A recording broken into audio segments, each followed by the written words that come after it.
you don't know how much protein you need while you're going to the gym, you could be leaving a lot of gains on the table. If you didn't know already, I'm Nick, and my fitness journey led me from being a fat gamer throughout my childhood to losing over 70 pounds and loving the gym and loving fitness. And it took many, many years of trial and failure. But if I knew the key to how much protein I needed and focusing on certain types of foods that would have helped me conserve and build muscle, I would have gotten better results much quicker. I remember before I even started fitness, I was having about this much protein per day. I'd rarely have meat. I'd rarely have protein sources. All I'd have was starchy, processed food with seed oils and a bunch of other crap. Whereas I was never into eating protein. I never had eggs. Red meat was out of the picture. I'd maybe have a processed sausage every now and then, but I'd never have steak. I'd never have or fish or chicken, unless it was the deep fried version. And when I started tracking the food that I was eating and started focusing on protein, my body composition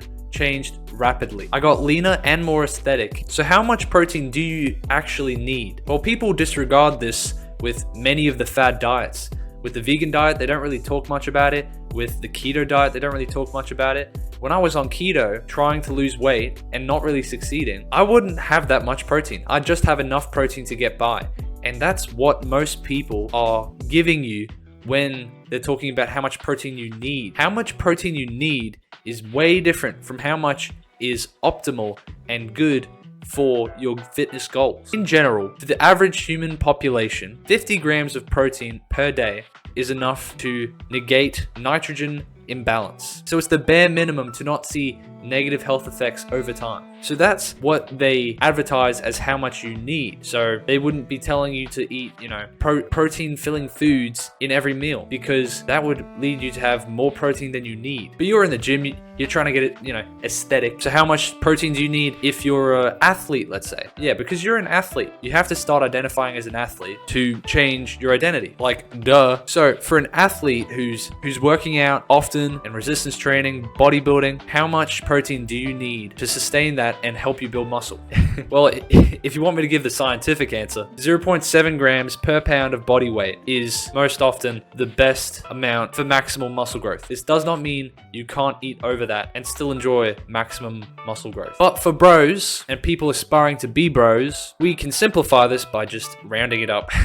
So a good guideline would be 1 gram per pound of body weight. If you're 200 pounds right now, having 200 grams of protein is not a bad idea. It's actually overboard for how much you need. That's more than you need. So you're safe having 1 gram per pound of body weight. And if you're, not from the United States and you use the metric system, which is superior in every single way, then simplifying it to 2 grams per kilo of body weight of protein per day. So if you're 80 kilos, that means you need 160 grams of protein. And this is perfect for bodybuilders and people in the gym. There's different circumstances that we're in with our fitness journey. We're not all the same. Some people are fucking old as hell. Some people are young as shit. There's probably a fucking 12-year-old watching this video. But for the older population, having more protein is always better. So this is where you probably want to have 1.2 grams per pound of body weight or 2.2 grams per kilo of body weight. This is because when you're older, your body finds it harder to use its energy and wants to grab it from wherever it can, and it will grab it from muscle unless you prevent it through resistance, training, and protein. Now, what if you're trying to really cut down? So you're in a calorie deficit and you're trying to lose fat. Should you change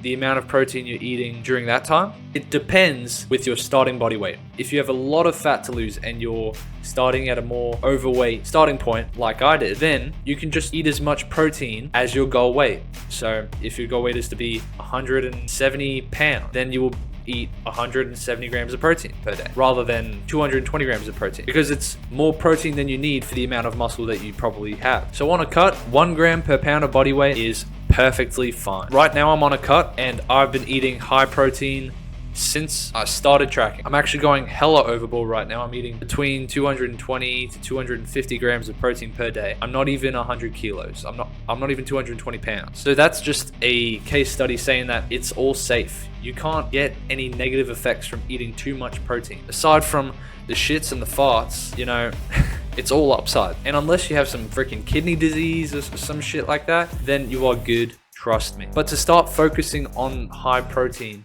You need to emphasize that with each meal. And for snacking too, many people snack. That's why they don't lose weight, is because they don't stay conscious of when they're snacking. You know, they take a bite of chips sometimes, you know, they take some candy, and this all adds up over time.